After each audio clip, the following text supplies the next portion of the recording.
इंद्रियाणि परन्नाहुरिन्द्रियेभ्यो परं मनः मनसस्तु परा बुद्धिर्य बुद्धिर्परतस्तु स एवं बुद्धे परं बुद्ध्वा संस्तभ्यात्मन्मात्मना जो हि शत्रुं महाबाहो কামরূপং দুরাসদম।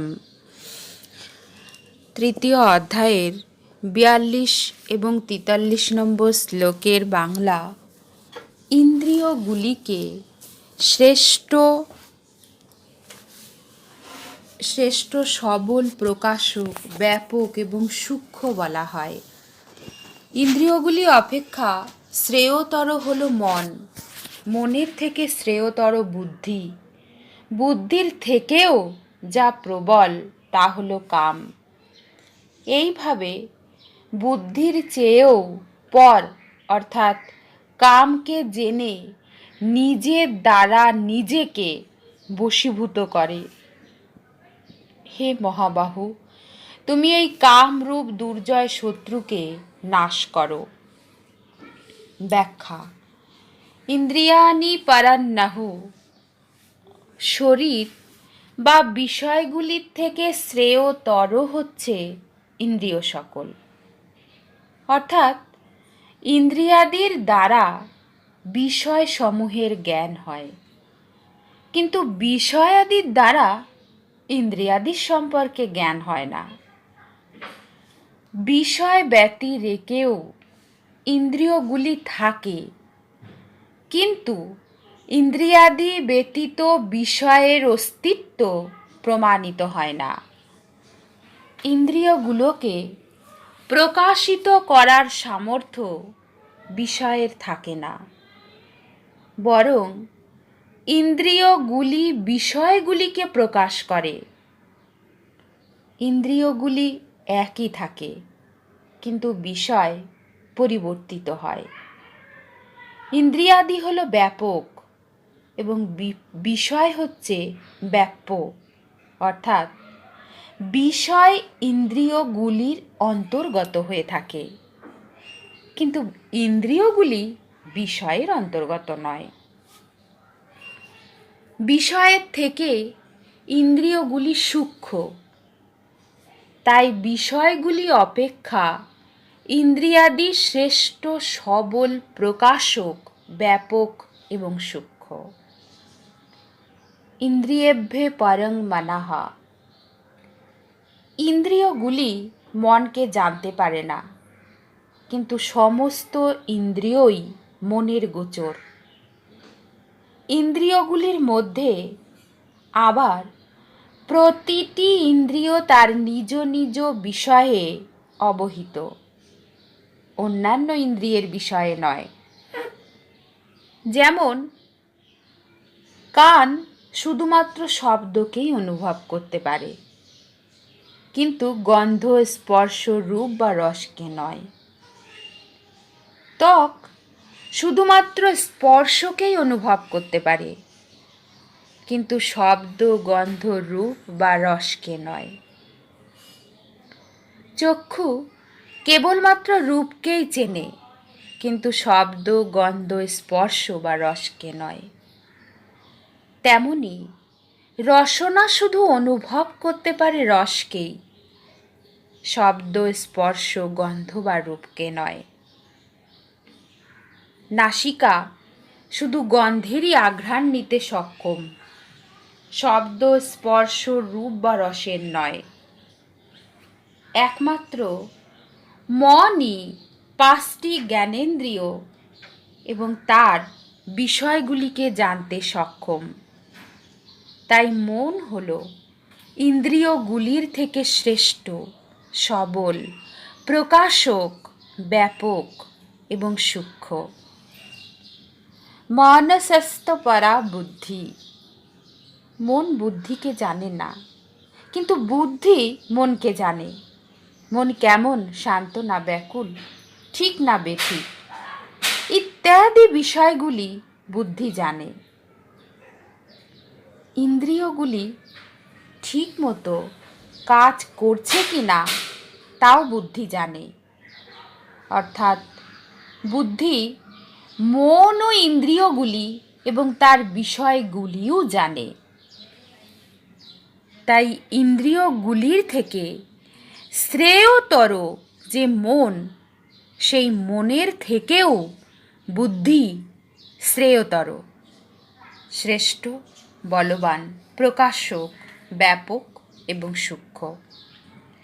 ইয়া বুদ্ধে পরতস্তস্বা, বুদ্ধির কর্তা হচ্ছে অহং। তাই বলা হয় আমার বুদ্ধি। বুদ্ধি হচ্ছে করণ আর অহং হলো কর্তা।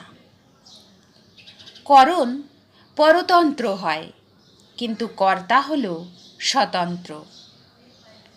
এই অহংয়ের জড় অংশেই থাকে কাম। জড় অংশের সঙ্গে তাদাত্ম্য হওয়াই এই কাম স্বরূপে প্রতীত হয়। বাস্তবে কাম অহংয়ে বাস করে, কারণ সেই ভোগের আকাঙ্ক্ষা করে এবং সুখ দুঃখের ভোক্তা হয়। ভোক্তা, ভোগ এবং ভোগ্য, এই তিনটির মধ্যে স্বজাতীয়তা থাকে।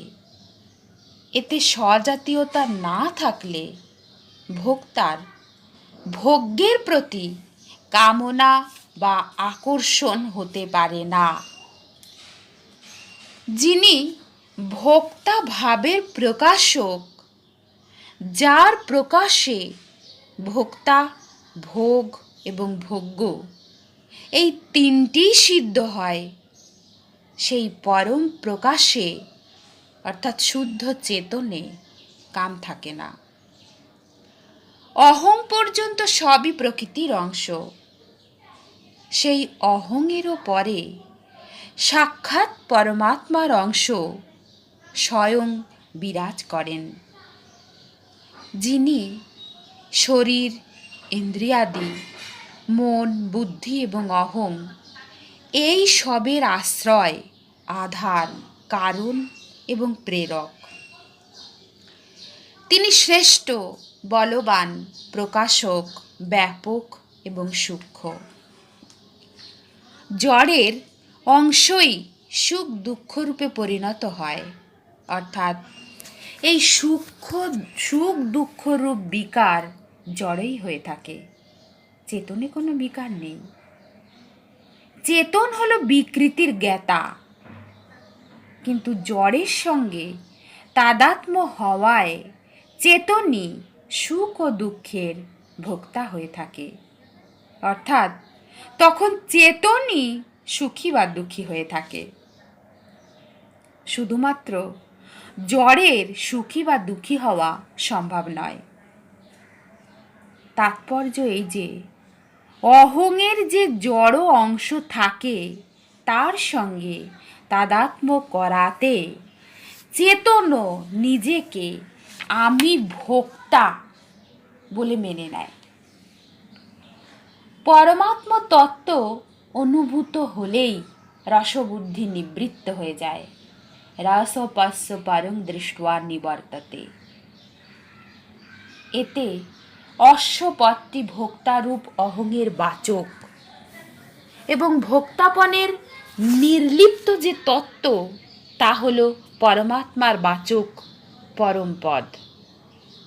সেই পরমাত্মার জ্ঞান হলে রস অর্থাৎ কাম নিবৃত্ত হয়ে যায়। কারণ কামনা হয় সুখ পাবার জন্য এবং স্বরূপ হল সহজ সুখরাশি।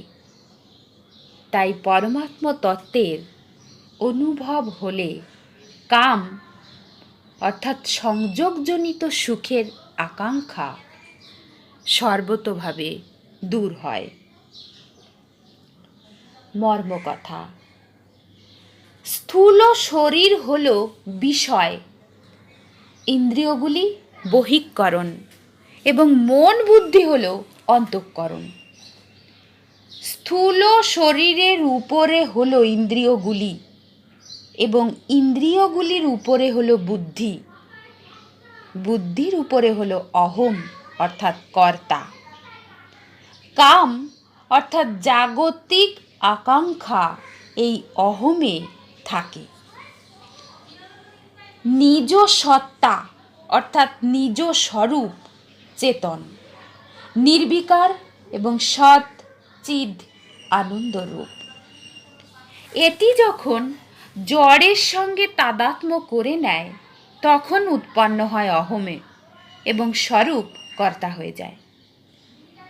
এই রূপ কর্তায় এক জড় অংশ থাকে এবং আর এক দিকে চেতন অংশ থাকে। জড় অংশের প্রাধান্য থাকে সংসারে এবং চেতন অংশের প্রাধান্যে পরমাত্মার দিকে আকর্ষণ হয়। জড় চেতনের তাদাত্ম্য এবং আকর্ষণকে বোঝাবার জন্য একটি দৃষ্টান্ত দেয়া হলো। চতুষ্কোণ একটি লোহার অগ্নির সঙ্গে তাদাত্ম্য অর্থাৎ সম্বন্ধ হলে সেই লোহাটির দগ্ধ করার ক্ষমতা না থাকলেও সেটি দগ্ধকারক হয়ে ওঠে। আর অগ্নি চতুষ্কোণ বিশিষ্ট না হয়েও চতুষ্কোণ সমন্বিত হয়ে ওঠে। অগ্নির সঙ্গে তাদাত্ম্য হলেও চুম্বক দ্বারা লোহায় আকর্ষিত হয়, অগ্নি নয়। কারণ চুম্বকের সঙ্গেই লোহার স্বজাতীয়ত্ব থাকে। অগ্নি নিজ স্বজাতীয় নিরাকার অগ্নিতত্ত্বের দিকেই আকর্ষিত হয় এবং তা ক্রমশই শান্ত হয়ে যায়। এইরূপ জড় এবং চেতনের তাদাত্ম্যে জড় অংশ জগতের দিকে এবং চেতন অংশ পরমাত্মার দিকে আকর্ষিত হয়। চেতন অংশ পরমাত্মার প্রতি আকৃষ্ট হলে জড় অংশ দূর হয়, কারণ এটি অনিত্য। কিন্তু জড় অংশ জগতের প্রতি আকৃষ্ট হলেও চেতন অংশ দূর হয় না, কারণ চেতন হলো নিত্য। অর্থাৎ এর জড় অংশের প্রাধান্যে লৌকিক ইচ্ছা থাকে এবং চেতন অংশের প্রাধান্যে পারমার্থিক ইচ্ছা থাকে। জড় অংশ বিনাশশীল, তাই লৌকিক আকাঙ্ক্ষাও বিনাশশীল, এবং চেতন অংশ সদা স্থিতিশীল। সেই জন্য পারমার্থিক ইচ্ছার সার্বিক পূরণ সম্ভব। তাই লৌকিক ইচ্ছা অর্থাৎ কামনাগুলির নিবৃত্তি এবং পরমার্থিক ইচ্ছা অর্থাৎ সংসার থেকে মুক্তির ইচ্ছা, স্বরূপবোধের জিজ্ঞাসা এবং ভগবৎ প্রেমের অভিলাষ পূরণ হয়। লৌকিক ইচ্ছাগুলি উৎপন্ন হলেও স্থায়ী হয় না, কিন্তু পারমার্থিক ইচ্ছা দমিত হলেও দূর হয় না। কারণ লৌকিক ইচ্ছাগুলি অবাস্তবিক আর পারমার্থিক ইচ্ছা হলো বাস্তবিক। সেই জন্য সাধকের যেমন লৌকিক ইচ্ছাগুলি পূর্ণ হবার আশা করা উচিত নয়, তেমনি পারমার্থিক ইচ্ছা পূরণ না হলে নিরাশ হওয়াও উচিত নয়। প্রকৃতপক্ষে ইচ্ছা মূলে একই, যা নিজ পরমাত্মার অংশী, কিন্তু জড়ের সংস্পর্শে এসে এই ইচ্ছার দুটি ভাগ হয়ে যায় এবং মানুষ নিজের বাস্তবিক ইচ্ছার পূর্তি পরিবর্তনশীল জড়ের দ্বারা করার জন্য জড় পদার্থগুলি কামনা করে। এটি হচ্ছে তার ভুল। কারণ লৌকিক আকাঙ্ক্ষাগুলি হলো পরধর্ম এবং পারমার্থিক ইচ্ছা হলো স্বধর্ম। কিন্তু সাধকের মনে লৌকিক ও পারমার্থিক দুই প্রকার ইচ্ছা থাকায় দ্বন্দ্বের সৃষ্টি হয়। দ্বন্দ্ব সৃষ্টি হলে সাধকের ভজন, ধ্যান, সৎসঙ্গ ইত্যাদির সময় পারমার্থিক ইচ্ছা অবদমিত হয় এবং লৌকিক কামনা জাগ্রত হয়ে ওঠে। লৌকিক ইচ্ছাগুলি থাকা পর্যন্ত সাধকের সাধনের স্থির নিশ্চয়তা থাকা সম্ভব নয়। পারমার্থিক ইচ্ছা জাগ্রত না হলে সাধকের উন্নতি হয় না। সাধকের যখন একমাত্র পরমাত্মা প্রাপ্তি করাই দৃঢ় উদ্দেশ্য হয়, তখন এই সব দ্বন্দ্ব দূর হয় এবং সাধকের একমাত্র পারমার্থিক ইচ্ছা প্রবল থাকায় সাধক সহজেই পরমাত্ম প্রাপ্তি করে। সেই জন্য লৌকিক এবং পারমার্থিক ইচ্ছার দ্বন্দ্ব দূর করা সাধকের পক্ষে অত্যন্ত প্রয়োজন। শুদ্ধ স্বরূপে নিজের অংশী পরমাত্মার প্রতি স্বাভাবিকভাবে এক আকর্ষণ বা রুচি থাকে, যাকে প্রেম বলা হয়। যখন শেষ জগৎ সংসারের সঙ্গে নিজ সম্পর্ক মেনে নেয়, তখন এই প্রেম দমিত হয়ে যায় এবং কাম উৎপন্ন হয়ে যায়। যতক্ষণ কাম বিদ্যমান থাকে, ততক্ষণ প্রেম জাগরিত হয় না। প্রেম জাগ্রত না হওয়া পর্যন্ত কাম সম্পূর্ণভাবে বিনাশপ্রাপ্ত হয় না। জড় অংশের প্রাধান্যে যার মধ্যে জাগতিক ভোগাদির আকাঙ্ক্ষা থাকে, তার মধ্যেই চেতনাংশের প্রাধান্যতে পরমাত্মা লাভের ইচ্ছাও থাকে। সুতরাং বাস্তবে কামের নিবাস স্থূল জড় অংশেই হয়ে থাকে, কিন্তু সেটিও চেতনের সম্বন্ধ থেকেই হয়। চেতনের সঙ্গে সম্পর্ক ত্যাগ হলেই কামের নাশ হয়ে যায়। এর তাৎপর্য হলো এই যে, চেতনের দ্বারা জড়ের সঙ্গে সম্পর্ক বিচ্ছেদ হলেই জড় ও চেতনের তাদাত্ম্যরূপ অহমের নাশ হয়ে যায় এবং অহম নাশ হলেই কামও নষ্ট হয়ে যায়। অহমে যে জড় অংশ থাকে, কাম তাতেই বাস করে। এর সপক্ষে প্রবল যুক্তি হলো এই যে, দৃশ্যরূপে পরিলক্ষিত যে জগৎ, তাকে দর্শনকারী ইন্দ্রিয়াদি তথা বুদ্ধি এবং তাকে দর্শন করে যে ভোক্তা, এই তিনটির মধ্যে জাতীয় ঐক্য না থাকলে ভোক্তার ভোগ্যের প্রতি আকর্ষণ হতেই পারে না। কারণ স্বজাতীয়ের মধ্যেই আকর্ষণ হয়ে থাকে, বিজাতীয় নয়। যেমন রূপের প্রতি নেত্র আকর্ষণ বোধ করে, শব্দের প্রতি নয়। এই কথা সমস্ত ইন্দ্রিয় সম্পর্কে প্রযোজ্য। বুদ্ধিরও আকর্ষণ হয় বোঝার বিষয়ের প্রতি, শব্দাদি বিষয়ের প্রতি হয় না। এইরূপই স্বয়ংয়ের পরমাত্মার সঙ্গে তত্ত্বগত ঐক্য থাকে। সেই জন্য স্বয়ংয়ের পরমাত্মার প্রতি আকর্ষণ থাকে। এই তাত্ত্বিক একতা জড় অংশকে সর্বতোভাবে পরিত্যাগ করলে, অর্থাৎ জড়ের সঙ্গে মেনে নেওয়া সম্পর্ক সম্পূর্ণভাবে ত্যাগ করলে, তবেই তত্ত্বগত ঐক্য অনুভূত হয়। এটি অনুভূত হলেই প্রেম জাগরিত হয়ে যায়।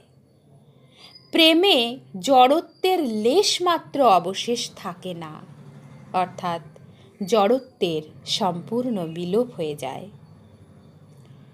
প্রকৃতির কার্য মহত্ত্বের অতি সূক্ষ্ম অংশ, কারণ শরীরই হল অহমের জড় অংশ। এই কারণ শরীরেই থাকে কাম। কারণ শরীরের সঙ্গে তাদাত্ম্য বোধের জন্যই কাম স্বয়ংয়ে পরিলক্ষিত হয়। তাদাত্ম্য দূর হলে কামের লেশও থাকে না বলে নিজ শুদ্ধ স্বরূপের অনুভব হয়ে থাকে। স্বরূপ অনুভূত হলে কাম সর্বতোভাবে নিবৃত্ত হয়। এবং বুদ্ধে পরং বুদ্ধা। প্রথমে শরীর থেকে শ্রেয়তর ইন্দ্রিয়াদি, ইন্দ্রিয়াদি থেকে শ্রেয়তর মন, মন থেকে শ্রেয়তর বুদ্ধি, এবং বুদ্ধি থেকেও যা শ্রেয়তর তা কাম বলে বলা হয়েছে।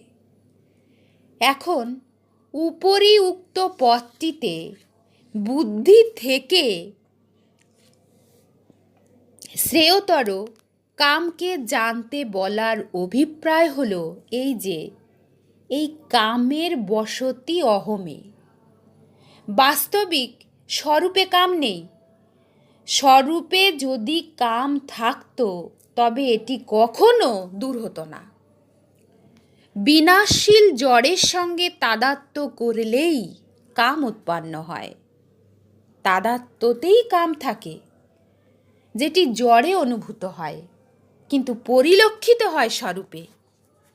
তাই বুদ্ধির থেকে শ্রেয়তর এই কামকে জেনে তার নাশ করা উচিত। বুদ্ধির থেকে শ্রেয়তর অহমে স্থিত কামকে নাশ করার উপায় হল নিজের দ্বারা নিজেকে সংযত করা, অর্থাৎ শুধু নিজ শুদ্ধ স্বরূপের সঙ্গে বা নিজ অংশী ভগবানের সঙ্গেই সম্পর্ক রাখা, যা হল ধ্রুব সত্য। ষষ্ঠ অধ্যায়ের পঞ্চম শ্লোকে উদ্ধেরাত্মানাত্মনাম পদটির দ্বারা এবং ষষ্ঠ শ্লোকে এনাত্মৈবাত্মনা জিতাহা পদটির দ্বারাও এই কথাই বলা হয়েছে। স্বরূপ সাক্ষাৎ পরমাত্মার অংশ এবং শরীর ইন্দ্রিয়াদি মন বুদ্ধি জগৎ সংসারের অংশ। স্বরূপ যখন নিজ অংশী পরমাত্মা হতে বিমুখ হয়ে প্রকৃতিমুখী হয় তখন তার মধ্যে কামনা উৎপন্ন হয়ে থাকে। কামনা অভাব থেকে উৎপন্ন হয় এবং অভাব সংসারের সঙ্গে সম্পর্ক থেকে হয়, কারণ জগৎ সংসারই হচ্ছে অভাব রূপ। না সতে বিদ্যতে ভাব। সংসার থেকে সম্বন্ধ ছেদ হলেই কামনাগুলি নাশ হয়ে যায়, কারণ স্বরূপে কোনো অভাব নেই। না ভাব বিদ্যতে সতহা। পরমাত্মা থেকে বিমুখ হয়ে জগতের সঙ্গে নিজ সম্পর্ক মেনে নিলেও জীবের তার নিজ অংশী পরমাত্মাকে প্রাপ্তিলাভ করার প্রকৃত ইচ্ছা জেগে থাকে। আমি যেন চিরকাল বেঁচে থাকি, আমি যেন সব কিছু জ্ঞাত হই, আমি চিরসুখী হই, এই রূপে আসলে সে সৎ চিৎ আনন্দস্বরূপ পরমাত্মাকেই আকাঙ্ক্ষা করে। কিন্তু জগতের সঙ্গে সম্পর্কিত হওয়ায় সে ভ্রমক্রমে এই আকাঙ্ক্ষাগুলি জাগতিক পদার্থ দ্বারা পূর্ণ করতে চায়। একেই বলা হয় কাম। এই কামনা কখনো পূরণ হতে পারে না, সেই জন্য এই কামকে নাশ করতে হয়। যিনি জগতের সঙ্গে সম্পর্ক স্থাপন করেছেন তিনিই তাকে ত্যাগ করতে পারেন। তাই ভগবান নির্দেশ দিয়েছেন যে নিজেকেই জগৎ সংসার হতে সম্পর্ক ছেদ করে কামকে নাশ করতে হবে। নিজেকে নিজে সংযত করতে কোনো অভ্যাস করতে হয় না, কারণ অভ্যাস জগতের সাহায্যেই হয়। তাই অভ্যাসের জন্য জাগতিক সম্বন্ধের সাহায্য নিতে হয়। বাস্তবে নিজ স্বরূপে স্থিতি বা পরমাত্মার প্রাপ্তি জগতের সাহায্যে হয় না, সেটি জগতের সঙ্গ ত্যাগ দ্বারা আপনা থেকেই ঘটে যায়। মর্মকথা, চেতন যখন জড়ের সঙ্গে নিজ সম্পর্ক মেনে নেয় তখন তার যেমন সাংসারিক বাসনা জাগে, তেমনি পরমাত্মা প্রাপ্তির ইচ্ছাও থাকে। জড়ের সঙ্গে সম্পর্ক স্থাপন করায় জীবের ভুল এখানেই যে সে সচ্চিৎ আনন্দ স্বরূপ সেই পরমাত্মার প্রাপ্তির ইচ্ছা আকাঙ্ক্ষাকে জগতের পদার্থ দ্বারা পূর্ণ করার জন্য জাগতিক পদার্থসমূহ কামনা করতে থাকে। পরিণামে তার উভয় ইচ্ছাই কখনো দূর হয় না। জগৎ সংসারকে জানার জন্য তার থেকে বিচ্ছিন্ন হওয়া এবং পরমাত্মাকে জানার জন্য তার সঙ্গে অভিন্ন হওয়া প্রয়োজন। কারণ বাস্তবে স্বয়ংয়ের সংসারের সঙ্গে বিচ্ছিন্নতা এবং পরমাত্মার সঙ্গে অভিন্নতাই থাকে। কিন্তু জাগতিক আকাঙ্ক্ষা করলে স্বয়ং জগতের সঙ্গে নিজ অভিন্ন ভাব বা সামীপ্য স্বীকার করে নেন, যা আসলে কখনো বাস্তবায়িত হয় না। পরমাত্মা লাভের আকাঙ্ক্ষা করলে স্বয়ং পরমাত্মার থেকে নিজ পার্থক্য বা দূরত্ব মেনে নেয়, কিন্তু তার কোনো বাস্তবিক সম্ভাব্যতা থাকে না। এটা ঠিক যে জাগতিক আকাঙ্ক্ষা মেটানোর জন্য পারমার্থিক ইচ্ছা খুবই উপযোগী। পারমার্থিক ইচ্ছা যদি তীব্র হয় তাহলে লৌকিক আকাঙ্ক্ষাগুলি স্বাভাবিকভাবে দূর হয়। লৌকিক আকাঙ্ক্ষা সর্বতোভাবে দূর হলে পারমার্থিক ইচ্ছা পূরণ হয়, অর্থাৎ নিত্যপ্রাপ্ত পরমাত্মা অনুভূত হন। কারণ পরমাত্মা সদা সর্বত্র বিদ্যমান, কিন্তু লৌকিক আকাঙ্ক্ষা বিদ্যমান থাকলে সেটি অনুভব করা যায় না। জহি শত্রুং মহাবাহু কাম রূপম দুরাসাদম। মহাবাহুর অর্থ হল শালপ্রাংশু সবল বাহু সমন্বিত সুরবীর। অর্জুনকে মহাবাহ অর্থাৎ সুরবীর বলে ভগবান জানাতে চাইছেন যে তুমি এই কামরূপ শত্রুকে দমন করতে সক্ষম। জগতের সঙ্গে সম্পর্ক রেখে কাম দূর করা অত্যন্ত কঠিন। এই কাম অনেক বড় বড় গণ্যমান্য ব্যক্তিরও বিবেক আবৃত করে তাদের কর্তব্যচ্যুত করে দেয়, তাতে তাদের পতন ঘটে। সেই জন্য ভগবান কামকে দুর্জয় শত্রু বলেছেন।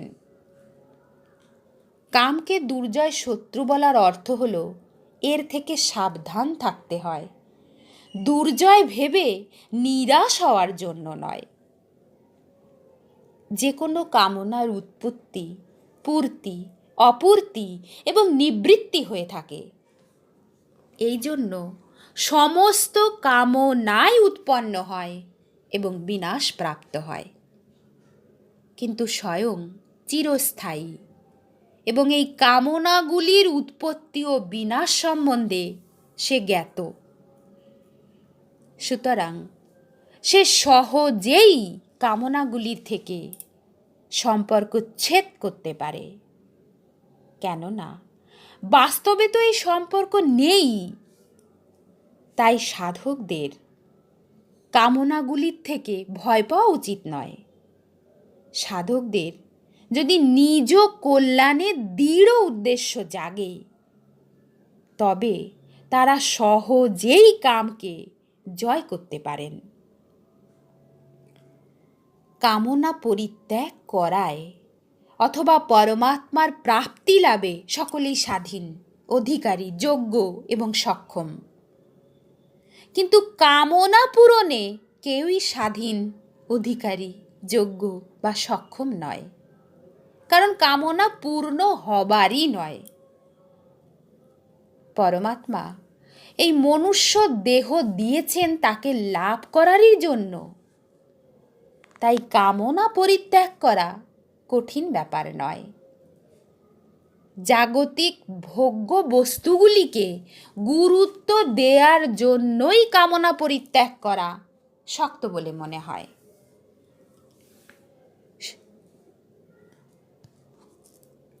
সুখের কামনা দূর করার জন্যই ভগবান কখনো কখনো দুঃখ অর্থাৎ প্রতিকূলতা প্রদান করে জানিয়ে দেন, সুখের আশা করো না, আশা করলেই দুঃখ পেতে হবে। জাগতিক পদার্থ কামনাকারী মানুষ কখনো দুঃখের হাত থেকে পরিত্রাণ পায় না, এই হলো নিয়ম। কারণ সংযোগজনিত ভোগই দুঃখের হেতু হয়ে থাকে। স্বয়ংয়ের অনন্ত বল, তার সত্তা এবং বল অবলম্বন করেই বুদ্ধি, মন এবং ইন্দ্রিয়াদি সত্তাবান এবং বলবান হয়ে থাকে। কিন্তু জড়ের সঙ্গে সম্পর্ক স্থাপন করে সে এই শক্তির কথা বিস্মৃত হয় এবং নিজেকে বুদ্ধি, মন ও ইন্দ্রিয়ের অধীন বলে মনে করে। সুতরাং কামরূপ শত্রুকে বিনাশ করার জন্য সাধকের নিজেকে জানা এবং নিজ শক্তির উপর আস্থা থাকা খুবই প্রয়োজন। কাম জড়ের সম্বন্ধ থেকে এবং জড়েই হয়ে থাকে। তাদাত্ম্যের ফলে সেটি স্বয়ংয়ের বলে প্রতীত হয়। জড়ের সঙ্গে সম্পর্কীভূত না হলে কাম থাকে না। তাই এই স্থলে কাম নাশ করার অর্থ প্রকৃতপক্ষে কামের সর্বথা অভাবের কথাই বলা হয়েছে। তা না করে যদি এর বিপরীতে কাম অর্থাৎ কামনার অস্তিত্ব মেনে তাকে মেটাবার চেষ্টা করা হয়, তাহলে সেটি মেটানো কঠিন।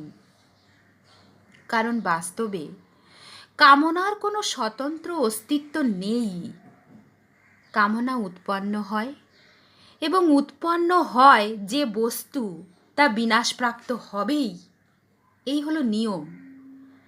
নতুন কামনা না করলে আগের কামনাটি স্বতই নষ্ট হয়ে যায়। এই জন্যই কামনা মেটাবার অর্থ হলো নতুন কোনো কামনা না করা। শরীর ইত্যাদি জাগতিক বস্তুগুলিকে আমি, আমার এবং আমার জন্য বলে মনে করলেই নিজের মধ্যে অভাব অনুভূত হয়। কিন্তু মানুষ ভুলবশত সেই অভাব সাংসারিক পদার্থ দ্বারা পূরণ করতে চায়। সেই জন্য সে ওইসব বস্তু কামনা করে। কিন্তু প্রকৃতপক্ষে আজ পর্যন্ত জাগতিক পদার্থ দ্বারা কারোরই অভাবের পূর্তি হয়নি, হবে না এবং হওয়া সম্ভবও নয়। কারণ স্বয়ং হচ্ছে অবিনাশী এবং পদার্থ হলো বিনাশশীল। স্বয়ং অবিনাশী হয়েও বিনাশশীল পদার্থের কামনা করায় কোনো লাভ হয় না এবং ক্ষতির কিছু বাকি থাকে না। সেই জন্য ভগবান কামনাকে শত্রুরূপে জানিয়ে তাকে বিনাশ করার নির্দেশ দিয়েছেন। কর্মযোগের দ্বারা অতি সহজেই এই কামনা নাশ হয়। কারণ কর্মযোগী সাধক ক্ষুদ্রাতি ক্ষুদ্র বা অতি বৃহৎ প্রতিটি জাগতিক ক্রিয়াই পরমাত্ম প্রাপ্তির উদ্দেশ্য নিয়ে অন্যের হিতার্থে করে থাকেন, কামনা পূরণের উদ্দেশ্যে নয়। তিনি প্রত্যেক ক্রিয়াই নিষ্কামভাবে এবং অপরের হিত ও সুখের জন্য করে থাকেন, নিজের জন্য কখনো কিছু করেন না।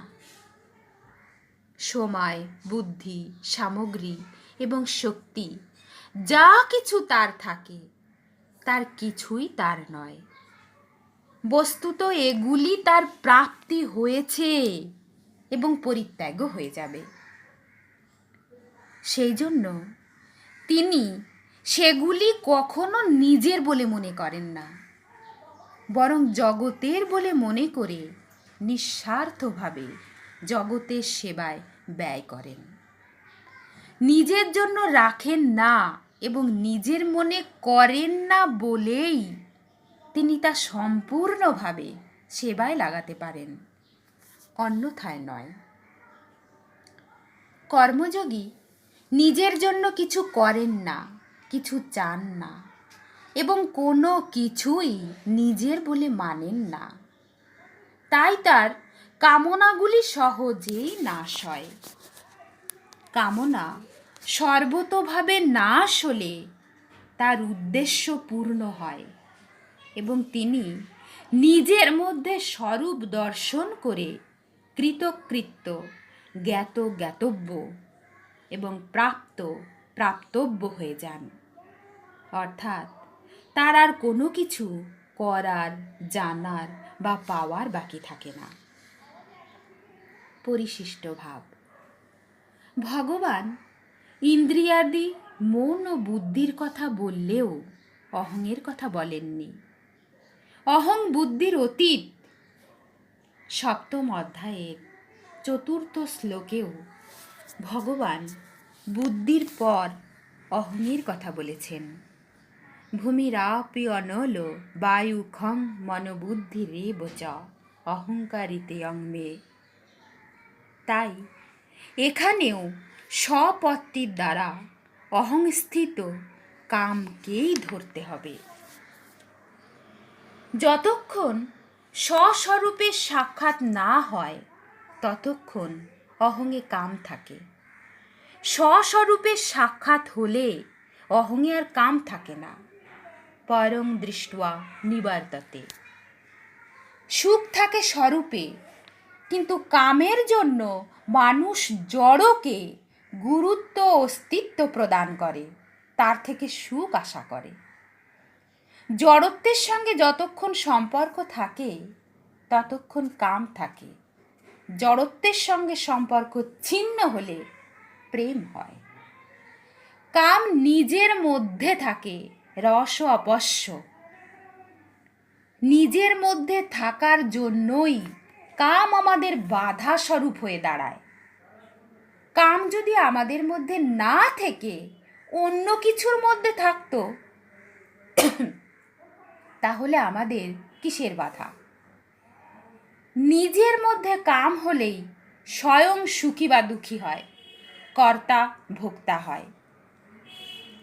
প্রকৃতপক্ষে কাম নিজের মধ্যে নেই, একে শুধু মেনে নেওয়া হয়, তাই এটি দূর হয়। অতএব কাম নিজের মধ্যে থাকলেও সেটি মেনে নেওয়াই হয়েছে, বাস্তবে তা নেই। অহংয়ে যা থাকে সেসব জিনিস মানুষ নিজের বলে মেনে নেয়। যে অহংকে নিজের বলে মেনে নেওয়া হয় সেই অহং এই কাম থাকে। সুতরাং যতক্ষণ অহং থাকে ততক্ষণ অহংয়ের জাতির আকর্ষণ অর্থাৎ কামও থাকে। আর যখন অহং থাকে না তখন স্বয়ংয়ের জাতির আকর্ষণ অর্থাৎ প্রেম প্রকাশিত হয়। কামে জগৎ সংসারের দিকে এবং প্রেমে পরমাত্মার দিকে আকর্ষণ হয়। সমস্ত ত্রিলোক, অনন্ত ব্রহ্মাণ্ড হলো বিষয়। বিষয় ইন্দ্রিয়াদির এক অংশে থাকে, ইন্দ্রিয়াদি মনের অন্য এক অংশে থাকে, মন বুদ্ধির এক অংশে থাকে, বুদ্ধি অহংয়ের এক অংশে থাকে এবং অহং চেতনের এক অংশ থাকে। সুতরাং চেতন অত্যন্ত মহান, যার মধ্যে সম্পূর্ণ ত্রিলোক, অনন্ত ব্রহ্মাণ্ড বিদ্যমান। কিন্তু অপরা প্রকৃতির এক অংশ অহংয়ের সঙ্গে নিজ সম্পর্ক স্থাপন করায় মানুষ নিজেকে অত্যন্ত ক্ষুদ্র বলে মনে করে। এটা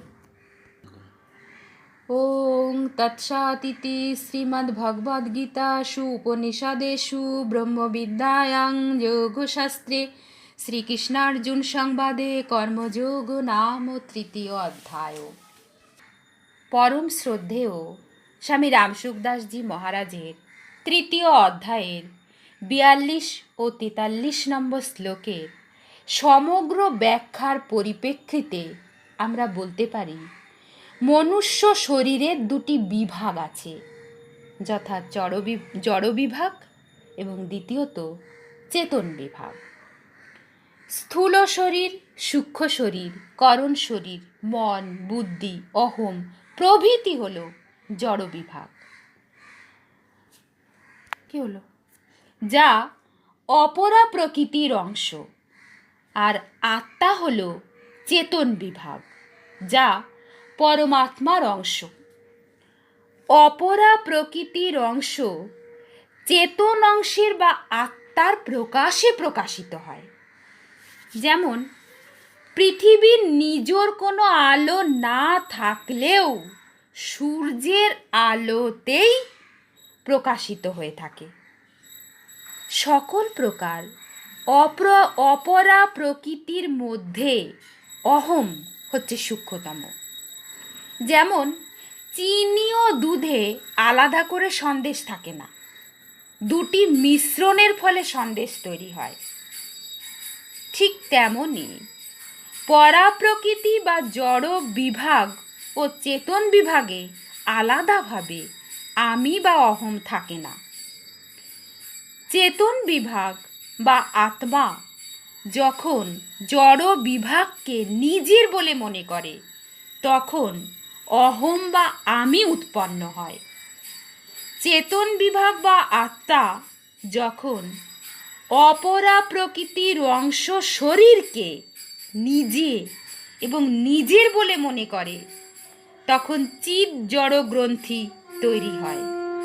অর্থাৎ আত্মা পরমাত্মার অংশ হয়েও জগতের বস্তু, শরীর, ইন্দ্রিয়াদির সঙ্গে নিজের সম্পর্ক তৈরি করে। তখন তার মধ্যে কামনা জাগরিত হয়। এই কামনার বশীভূত হয়ে জীবাত্মা সংসার বন্ধনে আবদ্ধ হয়ে পড়ে। যতক্ষণ আত্মা ও জড় বিভাগের তাদাত্ম্য থাকে, অর্থাৎ যতক্ষণ জীবাত্মার সঙ্গে জগৎ সংসারের সম্পর্ক বজায় থাকে, ততক্ষণই কাম বা কামনা থাকে। তাদাত্ম্য না থাকলে কাম বা কামনা থাকে না। তখন স্বরূপ বোধ জাগরিত হয়। স্বরূপ বোধ জাগরিত হলে কামের স্থান নেয় প্রেম। কাম জগৎ সংসারের দিকে আকর্ষণ করে, আর প্রেম আকর্ষিত করে ভগবানের দিকে। তাই এই শ্লোক থেকে আমাদের প্রত্যেকের জীবনের বিভাগ জ্ঞান সম্বন্ধে সচেতন হতে হবে। মনুষ্য জীবনের বিভাগ জ্ঞান বা জানার কারণেই আমরা বিভাগ জ্ঞান না জানার কারণেই আমরা ভগবৎ প্রাপ্তির সঠিক পথ খুঁজে পাই না। জীবনে সামান্য কিছু ধর্মীয় আলোচনা এবং পূজা অর্চনায় বেঁধে রেখে জীবন অতিবাহিত করে চলেছি, কিন্তু আসল কাজ হচ্ছে না। বিভাগ জ্ঞান স্পষ্ট হলে আমরা জানতে পারব যে আমরা প্রকৃতপক্ষে জীব নই, জীব হয়ে বা সেজে বসে আছি। আমরা প্রকৃতপক্ষে পরমাত্মার অংশ হওয়ায় পরমাত্মাই আমাদের একমাত্র আপনজন। তার সঙ্গেই মূলত আমাদের সম্পর্ক ছিল, আছে, থাকবে। জগৎ সংসারের অন্য কোনো কিছুর সঙ্গে আমাদের কোনো সম্পর্ক ছিল না, নেই, ভবিষ্যতেও হবে না, আর হওয়া সম্ভবই নয়। এই তত্ত্ব অনুভবে এলে জগৎ সংসারের সঙ্গে সম্পর্ক ছিন্ন হয়ে যাবে এবং সকল প্রকার কামনা দূরীভূত হয়ে যাবে। সংসার বন্ধন থেকে আমরা মুক্ত হয়ে যাব এবং ভগবত ধামে যাওয়ার উপযুক্ত হয়ে যাব।